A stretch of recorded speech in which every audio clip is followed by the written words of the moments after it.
Hello everyone, welcome to my class. This is me Riva Gupta and today we are going to discuss the applications of linear equations in one variable.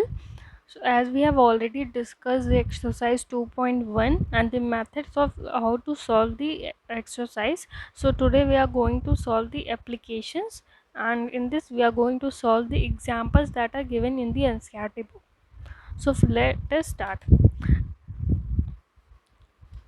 The question given is what should be added to twice the rational number -7/3 to get 3/7। अब इसमें ये पूछा है कि हमें क्या add करना चाहिए twice the rational number this. तो रैशनल नंबर क्या है -7/3, और -7/3 का ट्वाइस कितना होगा। ट्वाइस का मतलब है इन मल्टीप्लाई करना है इसको 2 से। तो 2 से जब हम इसको मल्टीप्लाई करते हैं तो कितना आएगा -14/3। अब इसके बाद इन्होंने पूछा है कि इस जो ट्वाइस ऑफ दिस नंबर है उसमें हमें क्या ऐड करना चाहिए कि जो है हमें 3/7 मिल जाए। तो मान लेते हैं इसकी जो है लेट सपोज कि हमने x ऐड किया है to this number to get क्या 3/7। तो x हमने माना है कि एक नंबर है जो कि इसमें जोड़ा गया है जिससे ये रिजल्ट आया। तो इक्वेशन क्या बनेगी x plus -14/3 equals to 3/7। x में हमने ये नंबर जोड़ा है और यहाँ पे नेगेटिव साइन दिया हुआ था इसलिए इसको यहाँ नेगेटिव साइन ब्रैकेट में लिख रखा है। तो उसके बाद रिजल्ट क्या आएगा, देखिए x -14/3 इज इक्वल्स टू 3/7। अब इसमें हम क्या करेंगे, हम ट्रांसपोज कर देंगे 14/3 को on the right hand side. तो क्या आएगा, x is equals to 3/7 plus 14/3। अब नाउ एलसीएम लेंगे, एलसीएम लेंगे तो एलसीएम कितना आएगा 7 इंटू 3 कितना होगा 21। तो एलसीएम हो गया हमारा 21। अब 21 जब एलसीएम होगा तो 7 3 21, 3 7 7 3 21, 3 3 9 और 3 7 21 और 14 इंटू 3 कितना हुआ 98। एक मिनट, 14 3 7 21 है ना, तो 14 इंटू 7 करेंगे यहाँ पे तो कितना आएगा 9 प्लस 98/21। तो रिजल्ट क्या आ गया हमारा 107/21। तो क्या आंसर आया हमारा ये कि 107/21 शुड बी एडेड टू किस नंबर में, should be added to -14/3 to give 3/7।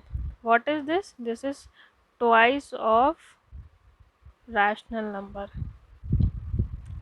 तो सबसे पहले बेसिकली आपको क्वेश्चन में क्या करना होता है, जैसे कि क्वेश्चन ये दिया था कि what should be added to twice the rational number. तो इस रैशनल नंबर का हमने ट्वाइस कर दिया। तो जब इस रैशनल का ट्वाइस किया तो ये, अब इसके बाद इन्होंने पूछा कि इस रैशनल नंबर में क्या ऐड करना चाहिए। तो उसको उस नंबर को हमने x मान लिया है कि हाँ हम x ऐड करेंगे इसमें तो हमें ये रिजल्ट मिलेगा।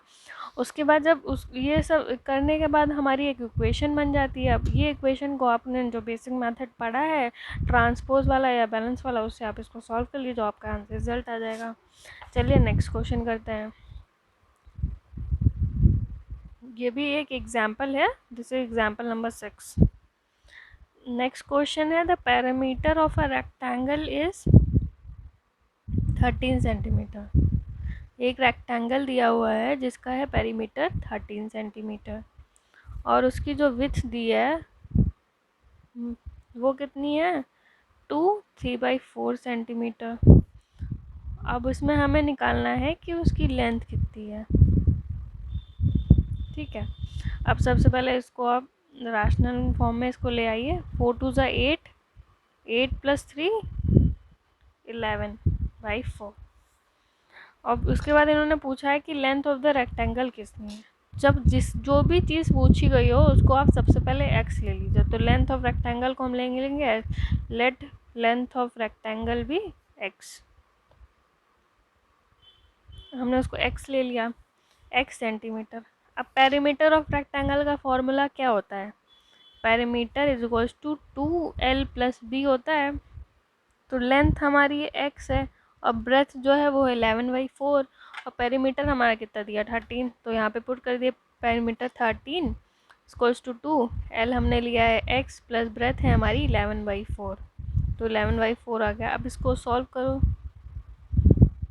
क्या आएगा? 2x plus 22/4 equals to 13। अब इसको सॉल्व करते हैं, देखते हैं। अब देखिए 2x है तो सबसे पहले हमें ये वाला पार्ट यहाँ से हटाना है, तो इसको हम अगर ट्रांसपोज कर दे लेफ्ट हैंड साइड में, टू लेफ्ट हैंड साइड तो क्या होगा 13 माइनस 22/4 इक्वल्स टू 2x। अब एलसीएम ले लीजिए अपॉन 4, तो यहाँ पे 1 है तो 1 इंटू 4 होगा 4, तो 13 इंटू 4 करेंगे, 13 इंटू 4 करा और यहाँ नीचे 4 है तो 4 1 जा 4 और 22 1 जा 21, 22 इक्वल्स टू 2x। तो कितना आएगा 4 3 जा 12, 1 जा 4 5 और इधर आ गया 22/4, इधर हो गया 2x, इधर क्या बचा 2 में से 2 गया 0 और 5 में से 2 गया 3/4 इक्वल्स टू 2x। अब हमें x की वैल्यू फाइंड करनी है ना, तो ये जो 2 है इसको हम यहाँ नीचे लेके आएंगे, ट्रांसपोज कर देंगे, तो क्या हो जाएगा 4 इंटू, उसके बाद जो देखिए आंसर क्या हो गया 15/4 जो हमारी लेंथ होगी, 11/4 हमारा ब्रेथ था। उसके बाद अगर आपको ये चेक करना है कि आपने जो सॉल्व किया है वो आंसर करेक्ट है कि नहीं, तो आपको पेरीमीटर का फॉर्मूला पता है, perimeter equal to 2l plus b, तो उसमें आप वैल्यू पुट करिए, लेंथ की वैल्यू हमने पुट करी, फिर ब्रेथ की वैल्यू पुट करी, तो फिर यहाँ नीचे एलसीएम लिया उसके बाद में, फिर 15 प्लस 11 कितना 26 हो गया। उसके बाद जब हमने इसको सॉल्व किया तो हमारा आया पेरीमीटर 13 सेंटीमीटर, जो कि हमारा ऑलरेडी गिवन था, तो उससे पता चल गया हमें कि हमारा आंसर करेक्ट है। तो फिर उसके बाद हमें क्या मिला कि लेंथ जो है वो हमारी क्या है 15/4 सेंटीमीटर, जो कि है हमारा answer. Now let us start solving the third example, that is third question, that is example number 7. So the question given is the present age of Sahil's mother is 3 times the present age of Sahil. After 5 years their age will be added to 66 years. Find their present age. तो उन्होंने लिखा है कि जो present as है साहिल की वो कितनी है, present age of Sahil's mother, Sahil की जो माँ है उसकी जो एज है वो 3 टाइम्स है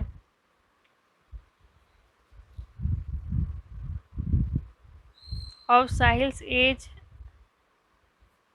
एट प्रेजेंट, मतलब अभी जो साहिल की एज है उसके 3 गुना है उसकी माँ की एज, और 5 साल बाद after 5 years their age will add to 66 year. 5 साल बाद जो है उनकी जो एज है उसका जो सम हो जाएगा वो कितना हो जाएगा 66 ईयर। उसके बाद उन्होंने पूछा है कि उस फाइंड देयर प्रेजेंट एज, उनकी प्रेजेंट एज कितनी है ये हमें बताना है। तो चलिए सॉल्व करते हैं क्वेश्चन। देखिए सबसे पहले उन्होंने साहिल की एज मतलब की बात बोला है, तो हम क्या करते हैं साहिल की एज को हम कंसिडर कर लेते हैं x. Let present age of Sahil कितना हुआ, साहिल भी x ईयर्स। नेक्स्ट उन्होंने क्या बोला है कि जो प्रेजेंट में उसकी जो माँ की एज है वो 3 टाइम्स है साहिल की, 3 टाइम्स मतलब 3 इंटू एक्स है, तो प्रेजेंट एज ऑफ मदर कितनी हुई भी 3x ईयर्स। जैसे कि मान लीजिए कि अगर साहिल की एज है 2 ईयर्स तो उसकी जो माँ की एज होगी 3 इंटू 2 मतलब 3 2 जा 6 ईयर्स, इसके 3 गुना। कैसे कि हम 2 + 2 + 2 जब 3 बार जोड़ते हैं 6 आएगा ना, तो ये एज एन एग्जाम्पल आप मान सकते हैं उसको, ठीक है। अब ये ऊपर हो गया। अब उसके बाद क्या है, उसके बाद उन्होंने बोला है आफ्टर 5 years, ये तो प्रेजेंट की बात हो गई। अब हम उन्होंने फ्यूचर के बारे में बोला है कि 5 साल के बाद, अब 5 साल के बाद नॉर्मली कि जैसे कि आपकी अगर 5 साल है तो आपकी एज कितनी बढ़ गई 10, तो साहिल की अगर x ईयर थी तो साहिल की 5 साल के बाद एज कितनी हुई x+5 साहिल की, और उसकी माँ की कितनी हो गई, उसकी माँ मदर की भी कितनी होगी, 3x+5। तो ये तो उनकी 5 साल के बाद एज हो गई। उसके बाद उन्होंने बोला है कि इनका जो है सम कितना हो जाएगा, वो 66 ईयर्स का हो जाएगा। तो हम इसको सम कर देंगे, क्योंकि उन्होंने बोला है कि 5 साल के बाद जो साहिल की एज है और उसकी माँ की एज है उसका सम 66 ईयर्स हो जाएगा। तो क्या आएगा यहाँ पे, x+5 + 3x+5 = 66। तो x+3 हो गया 4x, +5 हो गया 10, इधर हो गया 66। अब हम इसको सॉल्व करेंगे, transpose 10 to right hand side, तो क्या आ जाएगा, 4x = 66 - 10, तो हो गया 4x = 56। अब यहाँ x कितना हुआ, 56/4, 4 1 ज़ा 4 एंड 4 4 ज़ा 16, तो x कितना आया हमारा 14। तो x हमने क्या सपोज किया था, x हमने सपोज किया था कि साहिल की एज है, तो साहिल की एज कितना आ गई, x = 14 ईयर्स, और उसकी माँ की एज कितनी थी, वो थी 3 × x। तो हमें x जब पता चल गया तो हम उसको x 3 से मल्टीप्लाई कर देंगे, तो आ जाएगा 3 4 ज़ा 12 एंड 3 1 ज़ा 3 और 4। तो मदर की जो एज हो गई वो हो गई 42 ईयर्स।